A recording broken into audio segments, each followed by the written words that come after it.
कथन कर रहे हैं। आप जो पूछना चाहते पूछिए, हमको जो सही लगेगा हम जवाब। संदर्भ क्या है आज के प्रेस कॉन्फ्रेंस का? आज का प्रेस कॉन्फ्रेंस का संबंध ये है कि हम बक्सर लोकसभा के हर गांव से जो जुड़े हुए हैं, उन लोगों की जो विचार चल रहे थे, उन लोगों की जो हमारे प्रति भावना थी, जो गांव-गांव से हमारे पास फ़ोन आ रहे थे, हमारे से पूछे जा रहे थे, हम व्यक्तिगत रूप से उनको जवाब नहीं दे पा रहे थे। और अभी फ़िलहाल बक्सर में जो स्थिति बनी हुई थी, यहाँ पे जो बीजेपी के विरोध जो स्थिति बनी हुई थी, उसको देखते हुए हमें ऐसा लगा कि हमारे यूथ भी यहाँ पे भ्रमित हो रहे हैं, तो कम से कम हमें एक लाइव आके अपने जितने भी शुभचिंतक हैं उनको एक संकेत दें, उनको एक हम अपना संदेश दें और उन्हें हम बताएं कि हमारे साथ जो भी हो रहा है वो चीज़ को पहले हम पूर्णतः समझें कि ये क्या हो रहा है और हम क्या चाहते हैं। आप लोगों की ओपिनियन हमारे प्रति जो है, हमारी अपनी सोच क्या है जो आप लोगों के बीच में रखना चाहते हैं, इसके लिए हम लाइव आए कि कल या और भी एक रूपरेखा अलग से न बदले, अलग अलग जगहों पे जाके अलग अलग प्रतिक्रिया ना हो। तो क्या माना जाए कि जब आप पहले यहाँ आए थे और आके जो जनसंपर्क चलाया या युवाओं के बीच में गए, तो वो सब भाजपा की कोई रणनीति थी? देखिए, हम ऐसा नहीं कहेंगे कि भाजपा की रणनीति थी। हम एक तरह से ज़मीनी स्तर पे काम करना चाहे। हम 2000 पहले भी जो 2020 में विधानसभा चुनाव हुआ था, उसमें भी हम थे। उस समय हमारा केवल नाम था, हम बहुत पूर्ण रूप से सक्रिय नहीं थे, लेकिन 2020 के बाद हम पूर्णतः यहाँ की धरती पे सक्रिय हुए। तो हमारा जो एक अपना थीम है, जो हमारा एक थॉट है, हमारा एक लंबा प्रोसेस थॉट है कि हमारे को यहाँ पे 5 साल 7 साल लंबी एक ज़मीन पे बन के लोगों को धीरे-धीरे मेहनत करना है, लोगों के बीच में एक प्रिय बनना है, लोगों की सेवा करना है। और हम अचानक कोई भी चीज़ आज मान लीजिए 10 बोल देंगे तो 10 एक दिन में कोई काम होगा नहीं। तो हम भी जानते हैं, हम बक्सर की जनता के बीच में हैं, तो हमारी जो छोटी-छोटी प्राथमिकता है उसको धीरे-धीरे हम पूरा करें, लोगों के बीच में प्रिय रहें। और जिस दिन हमें लगेगा, ऐसे भी हम चाहते हैं, जब सोशल हैं तो कोई भी व्यक्ति चाहेगा कि हमें, अगर हम समाज सेवा कर रहे हैं तो हर व्यक्ति चाहेगा कि एक बड़ा प्लेटफॉर्म मिले। वो बड़ा प्लेटफॉर्म क्या है? पॉलिटिकल प्लेटफॉर्म है कि जब आपको पॉलिटिकल प्लेटफॉर्म मिलेगा तो आप जनता के और बड़े बृहद रूप में सेवा कर पाएंगे। ये स्वाभाविक चीज़ है कि आदमी सोसाइटी में आने के बाद जब सोशल होता है तो उसको पॉलिटिकल होना पड़ता है। तो आने वाले समय में हमें लगेगा कि हम उस सेवा के उपयुक्त हैं और यहाँ के लोग सर्वमान करेंगे, तो एक दिन हम पार्टी की तरफ से जैसे ही घोषणा हुई प्रत्याशी की, उसके बाद से विरोध भी कई स्तर पे शुरू हो गया है। सोशल साइट्स पे विरोध हो रहा है, या फिर ऐसे भी लोग जो है बाहर भी चर्चा कर रहे हैं कि ये सीट जो है भाजपा निकाल नहीं पाएगी। आपको क्या लगता है? देखिए, ऐसा नहीं है कि ये सीट भाजपा नहीं निकाल पाएगी। क्योंकि बाहरी बनाम स्थानीय का मुद्दा पहले है। तो हम ये बता दें कि ऐसा सवाल ही नहीं उठता है कि भाजपा ये सीट नहीं निकाल पाएगी, क्योंकि हम जानते हैं, हम भाजपा के उस परिवार से जुड़े हुए हैं, तो हमें पता है। और हम लगभग अपने करियर के 25 साल गुजरात रहे हैं, हमारा जो कर्मभूमि है गुजरात है, तो हमें मालूम है कि भाजपा की कार्यशैली क्या है और उनके कितने बृहद परिवार है। उनके कार्यकर्ता और पार्टी ही विश्व की सबसे बड़ी नहीं है। पार्टी और कार्यकर्ता के सिवा भी आज के डेट में भारतीय जनता पार्टी का परिवार भी 140 करोड़ जनता हो चुकी है।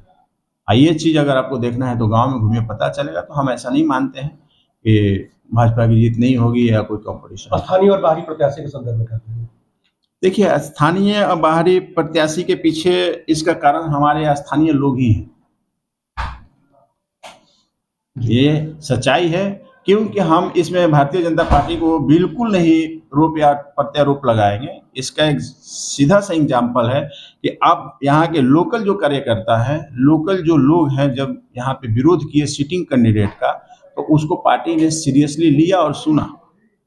बाकी जो बिहार के 16 सीटों पे लोकसभा चुनाव में केवल 2 को छोड़ के सबको रिपीट किया गया है, इनको भी किया जाता। लेकिन क्यों नहीं किया गया? क्योंकि यहाँ के कार्यकर्ता नाराज थे और यहाँ की जनता नाराज थी। तो जनता और कार्यकर्ता की बात तो पार्टी सुनी है, लेकिन यहाँ के जो नाराजगी थी, वो नाराजगी तो यहाँ के लोग व्यक्त किए, कार्यकर्ता हो या जनता। लेकिन कार्यकर्ता और जनता अपने ओपिनियन नहीं रखे हैं। हमको नहीं लगता है कि यहाँ के कार्यकर्ता और जनता अपने ओपिनियन रखे हैं कि हमारे को ये कैंडिडेट चाहिए और हमें इनको चुनाव में ले आना है और हम इनको ही अपना प्रतिनिधि मानते हैं।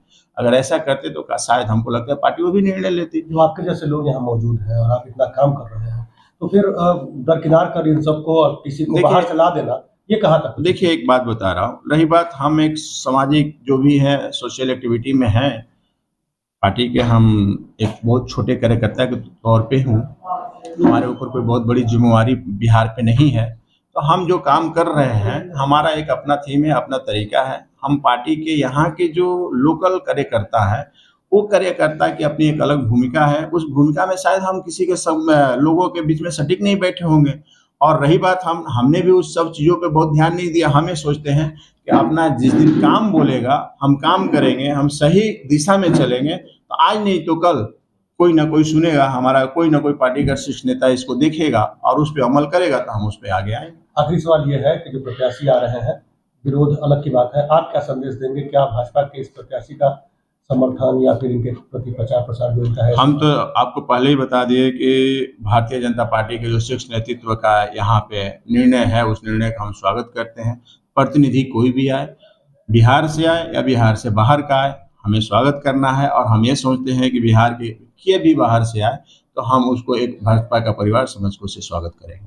आज से पूर्व में मिथिलेश पाठक बक्सर में बदलाव की बात कर रहे थे, विकास का विजन लेकर चल रहे थे, अब कैसे होगा? हम आज भी बदलाव की बात कर रहे हैं, हम आज भी विकास की बात कर रहे हैं। हम आज भी कहेंगे कि हमारे बक्सर में बदलाव हो, विकास की बातें हो, लेकिन इसके लिए सबसे पहले हम ये कहेंगे कि हमारे इसमें आप लोगों की भी भूमिका है, जो हमारे देश के चौथे स्तंभ है।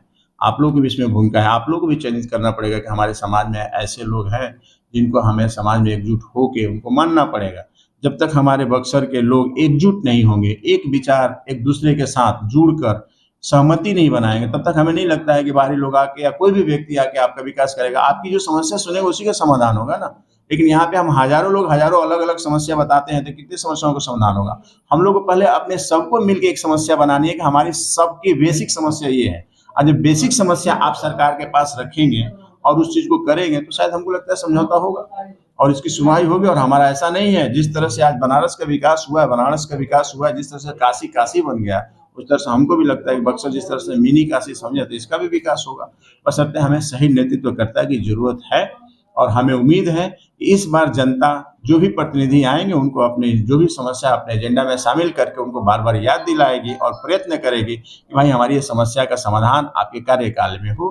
अगर कार्यकाल में नहीं होता तो आगे जनता प्रतिनिधि है, सबका मालिक जनता है। यहाँ पे नेता तो कोई मालिक है नहीं, यहाँ पे ना कोई सरकार मालिक है ना ही कोई बीजेपी मालिक है। यहाँ पे तो जनता ही अपने आप के मालिक है। फिर 5 साल बाद जनता जवाब देगी। अच्छा, जिस व्यक्ति को बक्सर के 5 गाँवों का नाम नहीं पता हो और उस व्यक्ति को यहाँ सांसद प्रत्याशी के रूप में भेज दिया जाए, ये कहाँ तक उचित है? ये सवाल आप लोग हमसे क्यों कर रहे हैं, हमें समझ में नहीं आ रहा। क्योंकि आपने समर्थन किया ना कि प्रत्याशी का समर्थन किया जाए। देखिए, हम ये कह रहे हैं कि बहुत ऐसे क्षेत्र हैं जहाँ पे बहुत लोगों को भेजा जाता है, जहाँ पे उनको कोई भी चीज नहीं मालूम है। लेकिन इसलिए पार्टी भेजती है कि पार्टी उनसे काम करवाने की तरीका जानती है। पार्टी की इतनी बड़ी संगठन है, पार्टी की इतनी बड़ी क्षमता है कि अगर व्यक्ति वहाँ पे है तो उस व्यक्ति को लोकल लोगों की सपोर्ट इतनी दी जाती है कि उनको सब कुछ अवगत होता है। कोई पेड़ से सीख के नहीं आता है। और इसके पहले भी जब यहाँ पे अपना अश्विनी कुमार चौबे जी आए थे, तो वो भी ऐसा नहीं कि कोई गाँव जानते होंगे। हमको लगता है 2014 में जब आए थे तो अश्विनी चौबे जी के यहाँ के लोकल एक भी व्यक्ति नहीं जानते थे। लेकिन आज हमारे को लगता है कि बक्सर लोकसभा के सभी लोग जानते हैं। तो जब किसी भी चीज से जुड़ेंगे और कहीं पे भी जाएंगे तो आज नहीं तो कल लोग जानेंगे। और भारतीय जनता पार्टी को देश जानती है, न कि किसी व्यक्ति को। और व्यक्ति भारतीय जनता पार्टी है नहीं, पार्टी एक अपनी समुदाय है। तो व्यक्ति विशेष यहाँ पे पार्टी में हमको नहीं लगता है कि बहुत ज्यादा कोई इम्पोर्टेंस। ये प्रयोगवादी नीति सफल है या फिर बेहतर है जनता के लिए? देखिए, ये हम आज भी कर रहे हैं, रिपीट आप लोग ये बात कर रहा हूँ, ये प्रयोगवादी नहीं है। ये बक्सर की जनता की कहीं ना कहीं भूल है, कहीं ना कहीं चूक है। हम ये नहीं कहेंगे गलती है, चूक है। जिस तरह आप अपने जनता अपने प्रतिनिधि का विरोध कर रहे हैं, उसी तरह आप अपने प्रतिनिधि का मांग भी करना चाहिए। ये जनता का मूल अधिकार है। मैं आज ओपन कह रहा हूं ये बात। हम एक जनता के बीच की ये बात ओपन कह रहा हूं ना, कि जिस तरह से जनता को अपना मूल अधिकार है अपने प्रतिनिधि को हटाने का, भारतीय जनता पार्टी के आप परिवार हैं तो आप लड़े कि भाई हमारे को भारतीय जनता पार्टी का ये कैंडिडेट नहीं चाहिए। उसी तरह से आपका ये भी अधिकार है कि भारतीय जनता पार्टी से हमारे में से ये व्यक्ति को चुनाव लड़ाना है। तो ऐसा तो हमको नहीं लगता है कि ऐसी कोई भूमिका हुई है और मीडिया वाले को भूला कि ऐसा कोई हमारे जनता या कार्यकर्ता किया है, ऐसा हुआ है? आपने बीजेपी का समर्थन किया है, पिछले 10 सालों से यहाँ पर बीजेपी के ही एमपी रहे हैं और जनता का कहना है कि केंद्र में मजबूत सरकार होने के बावजूद भी बक्सर का विकास नहीं हो सका। ऐसे में आप बीजेपी के लिए किस तरह से वोट मांगेंगे, कैसे जनता के बीच में जाएंगे, क्या लेकर के जाएंगे? ये हमारा बक्सर का दुर्भाग्य कहा जाएगा। हम एक बीजेपी के कार्यकर्ता होने के नाते हम इस चीज़ को स्वीकार करते हैं, लेकिन एक सच्चाई है कि आज बक्सर के जनता को सर्वोपरि मानते हुए पार्टी ने निर्णय बदली है और उसको संज्ञान में लेते हुए यहाँ के हर मौलिक चीज़ों पे ध्यान देते हुए यहाँ का जो भी बेसिक समस्याएं हैं उस चीज़ को संज्ञान में लिया जा रहा है।